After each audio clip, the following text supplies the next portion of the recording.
আপনারা নিশ্চয়ই এতক্ষণ বুঝে গেছেন যে কারা এখন এই টাউট নূরের সাথে আছে। আর যারা বুঝতে পারেন নাই, নূরের পুরো প্রকল্প মনে করছিলেন আহা গরিব ঘরের সন্তান, দেশ উদ্ধার করতে আসছে, আমাদের আপন লোক, আশা করি আপনাদের ভুল ভাঙবে।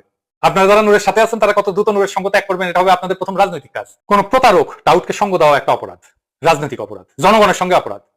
নুন না থাকলে রাজনীতির কোনো ক্ষতি হবে না, না থাকলে লাভ আছে, থাকলে ক্ষতি হবে। তাই এত কথা কইতেছি। যারা এতদিন বুঝতে পারেন নাই, মনে করছেন এসব নূরের বিরুদ্ধে ষড়যন্ত্র, তাদের প্রথম কাজ হলো নূরকে বর্জন করা। তাকে সব রকম সহযোগিতা দেওয়া বন্ধ করতে হবে। রাজনৈতিক দল হিসেবে এটার সাথে সব রকম সম্পর্ক ত্যাগ করতে হবে।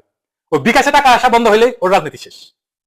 এবং এর বাইরে যে সমস্ত রাজনৈতিক শক্তি আন্দোলন করতেছে তাদের সাথে আপনারা সংযুক্ত হন। যে দল ভালো লাগে করেন। অনেক দলই তো এখন ফ্যাসিবাদ এবং ভারত কেরালা আন্দোলনের সাথে আছে। যাদের ভালো লাগে তাদের সাথে কাজ করেন। ভারতীয় পণ্য বর্জন আন্দোলন এখন সার্বভৌমত্ব রক্ষার রাজনৈতিক আন্দোলনে পরিণত হয়েছে। ফলে এখন ভুল রাজনৈতিক শক্তির পিছনে দাঁড়াইলে আমরা নিজেরা নিজেদের ক্ষতি করব।